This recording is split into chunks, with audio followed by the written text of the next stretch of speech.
Hello everyone, we're Team Bumblebee Squad and this is our 2025 NASPA case study presentations. My name is Yvonne and And my name is Danielle. today we'll take you through the challenges, strategies, and recommendations for the case we've analyzed and present today. Next slide, please. We begin by defining and summarizing the two primary challenges identified in the case. For challenge one, we want to talk about the simultaneously facilitation of the two events. This challenge involves supporting four key student groups, Somos Unidos, the orientation team, new students, and the border campus population. Key concerns including ensuring safety, managing optics, and addressing logistic complexity, all while engaging the appropriate stakeholders effectively. For challenge two, we want to talk about the reestablishing a strong organizational culture.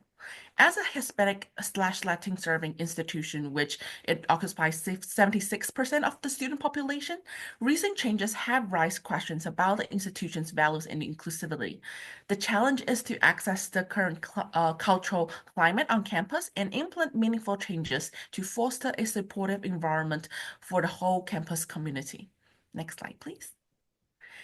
To address all of the challenges we just mentioned, we will analyze the case using Blumen and Dill's four frames of organizations. Each frame, structural, human resources, political, and symbolic, will provide a comprehensive lens for understanding the institution and devising practical solutions.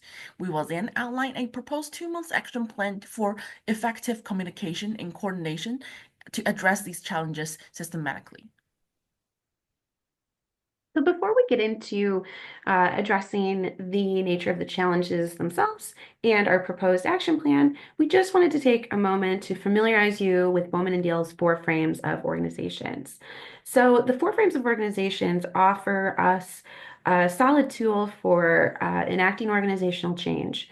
It's ideal in that it is a framework that takes into account all members of the organization and what it feels for these members to be a part of that organization, which is very important for a higher education organization.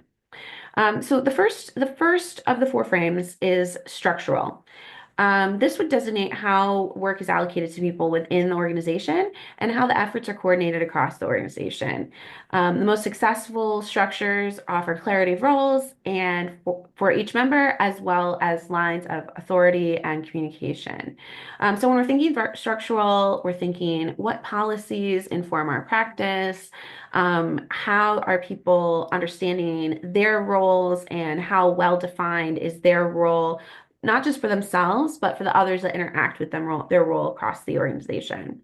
The symbolic frame is very important for higher education organizations. Each organization has its own culture, which is carried through the myths, stories, rituals, heroes, and values of that organization. Large moments, traditions, ceremonies further cement the spirit of an organization, making it more real for the members. People of an organization will find clarity and direction in the symbols that articulate the values of their organization. So, in this way, there is a sort of theater to organization. And this is present, as we all know, in colleges across the United States with mascots and homecoming traditions and these events that sort of tether not just the students, but the members of the organization to the institution itself and help us understand the organization's values and the story. The human resources frame is the one that articulates the relationship between the organization and the people that work within the organization. In the best scenario, the relationship is reciprocal, and it offers people this meaningful work that would also benefit the organization. When there's misalignment, the relationship can result with people of the organization feeling withdrawn, feeling alienated, and oftentimes feeling oppressed. So when we're asking people to do things that are out of alignment with the organization, this is where those feelings can come up. Or when we're not making time or space for the sense making that is necessary around actions, people can then feel sort of withdrawn from the process. The political frame is also present in every organization. And this is the frame that talks about sort of the competition for resources and the way that power is articulated throughout the organization. So political activity is present in every organization and is defined by power relations to determine which group gets resources. Relationship building and bargaining become crucial in the quest for scarce resources. Organizations can be viewed as political also within the landscape that they exist and broader society. So they can become a tool for achieving the purposes of whoever controls them. This challenge that we are examining in this case study has a lot of elements that fall within this political frame, namely the students gathering together, building their coalition to have their voice heard, in hopes of having more resources for their groups on campus. So for the first challenge, this simultaneous support of two events on campus, we can use these frames to really look through how we can meaningfully support everything that's happening on that day in a way that aligns with our values, but also helps to members of the organization, the students, the faculty, the staff, everyone at that organization feeling like they're a part of this, like they're supportive, like they have a meaningful role to play. So for the structural, we're proposing that we do need an updated protest policy. Um, there is one, it sounds like, and the students did seem to also activate some sort of process by submitting their request formally. So that's good, but we'll want to really keep that in mind as we're moving forward, that an updated policy that includes input from students and faculty will offer some clarity and give a formal process for the student voice. It's also important for the leadership to be on board with this policy and share it transparently and widely. As Sarah Ahmed explains to us, without this sort of buy-in and support, there is a risk that these policies can become ineffectual and even meaningless. As we look towards a symbolic frame, we'll want administrators to consider how their actions will reflect the values of the organization. Meeting with the students in the square to formally receive their list of demands at the conclusion of their event would be a key moment in the storytelling of the organization and could potentially become a part of the institutional narrative moving forward. We'll also want to be supportive that day of the student protesters, of the people who are visiting for orientation. Having an administrative presence at both events can also offer a bit of symbolic support. We're thinking, considering, bringing water to the event or drinks and snacks just to help the students feel supported in their presence there, and show our care for their well-being as they are working to make their voice heard. In the human resources frame, um, there's a key group of stakeholders who will coordinate, communication, safety, logistics to ensure that both events are well supported. The plan is to provide regular updates to alleviate concerns. We're thinking primarily through email. And we really want to continue to frame the event as an educational opportunity. It'll be important for all of the stakeholders involved to feel heard in the process. Otherwise, different members of our community might feel disenfranchised. Then the political frame. So we'll want to take time to fully consider and identify all of our stakeholders. And it might not necessarily be just the people listed as the key members in our case study. We want to think beyond that for these events. So where are campus safety officers? What about classes that are taking place that are sitting near this event, moment, if there are any classes at that time. Um, Even facilities, letting them know about the increased presence, which might need increased attention at different trash receptacles, or not just our orientation team, but then any of our, campus dining services, and we're going to have increased student presence during the summer. So we really want to think broadly about who we need to loop in and activate to be there to support both events. We're also going to pursue unified messaging to secure these resources if we do need to activate external partnerships, um, just so that we're balancing all of these needs. So once the main event, the protest event concludes, we'll want to begin that work of assessing our organizational culture and working towards meaningful change that can move the organization even further towards a student-centered um, approached. So for the structural realm, as we're thinking about organizational culture change, we'll want to identify the resources that can be allocated towards supporting Latin students moving forward. Victor Ray's theory of racialized organizations talks a lot about resource allocation along racial lines and how it's important for us to identify how resources are being allocated so that we can actively disrupt any racialization that might unconsciously be perpetuated at the organizational level. Also want to formalize a plan to institutionalize this student support. So this would mean hiring new staff members, identifying and clarifying within job roles that their role is specifically for student support, and a primary function of their position. In the symbolic frame, it'll be important that we answer this protest with action, and we explain this action publicly to all of the members of the community. We'll also want to credit this protest for being the catalyst for the organizational change. Crediting the protest in this way identifies the students as being very meaningful to the story of our institution. We'll also want to take special care to ensure that our actions are not merely performative.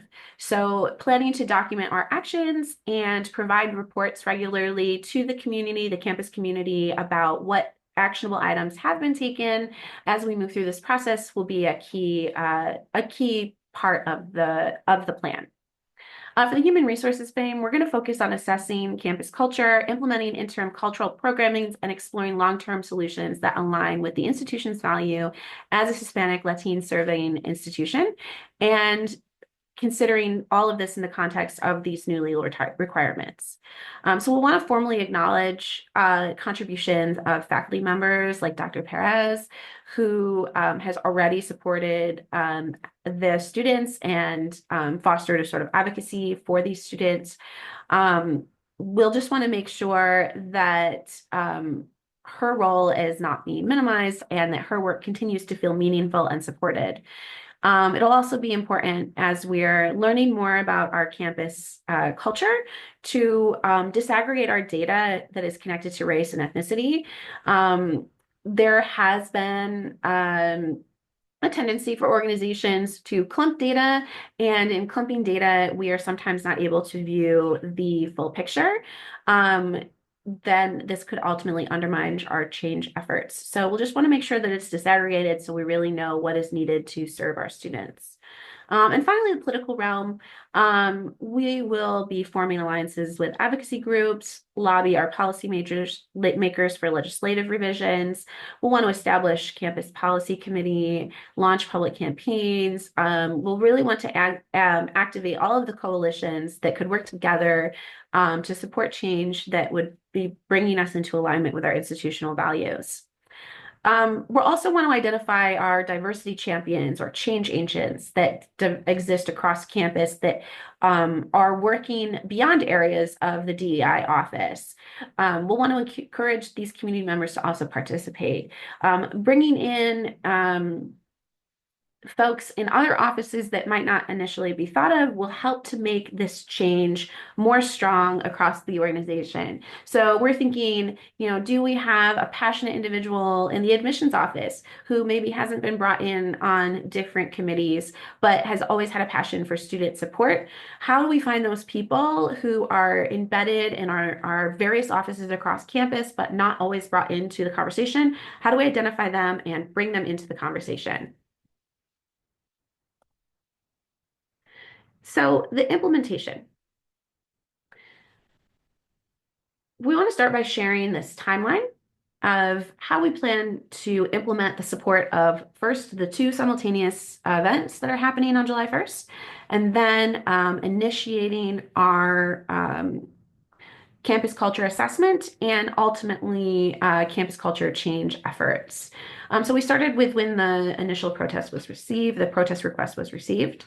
We're thinking by the end of the day, the very next day, we'll want to have already begun to meet and arrange meetings with stakeholders from each of the student groups, the administration involved, and connect with any other community members who might need to be consulted for a successful multi-event day.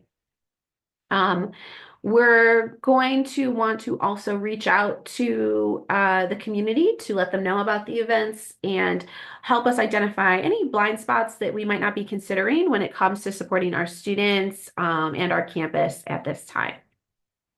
We're also going to offer a connection point and means of follow-up, people that can be reached if any ideas need to be presented or questions come up. We're going to review those responses. We're going to check in with our student, faculty, and staff groups. And then send out, once we've met with everyone that is key to the success of these events, then we're going to send out a community-wide email to everyone in the campus community to let them know about both events and what they mean to our campus, and just how they can be supportive and a part of that as well. So on the day of the event, which is July 1st, right in the middle here, we will want to consider providing snacks and water to the protesters and creating a moment where we can visibly, publicly, formally accept their list of demands. On July 5th, we're thinking within a week of that event taking place, we're going to send out the announcement to the entire campus community to let them know about the forming of our task force, which will be looking more closely at organizational culture.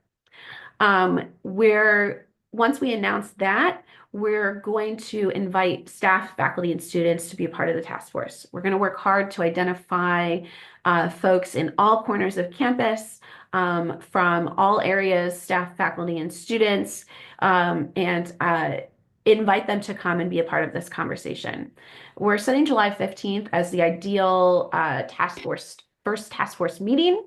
In this meeting, we'll set the goals of the task force, the time frame, and ideally have an aim of a report that will offer comprehensive recommendations to leadership by the end of a 6-month period.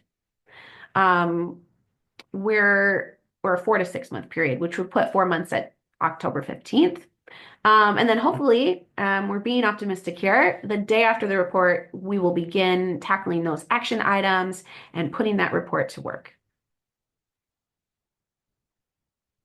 For the next 2 slides, we will present the detailed messaging and meeting agenda for implementations, emphasizing how they reflect our commitment to fostering an inclusive and transparency and effective coordinations across the campus community. For the potential messaging, we've crafted 2 key communications. One message directed at student protesters/student leaders, emphasizing understanding, collaborations, and a commitment to ongoing dialogue beyond the protest.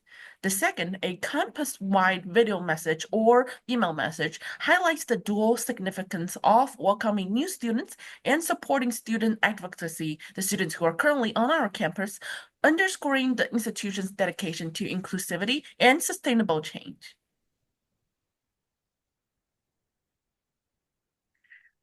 Here is an example agenda for the University Task Force to improve the Hispanic and Latin student support meeting agenda, which is scheduled for July 15th, 2025. This meeting purpose is to create an equitable space where individuals across varying power dynamics can contribute meaningfully. This framework will guide the development of inclusive policies and strategies to strengthen the organizational culture moving forward. It including some of the purpose review, introductions, confirmation of the purpose, timeline development, task force assignment, and next steps. Thank you all. This is our presentation today, and we've identified core challenges, applied theoretical frameworks, and proposed actionable strategies to foster a supportive and inclusive campus environment. Thank you for joining us, and we welcome your feedback and questions.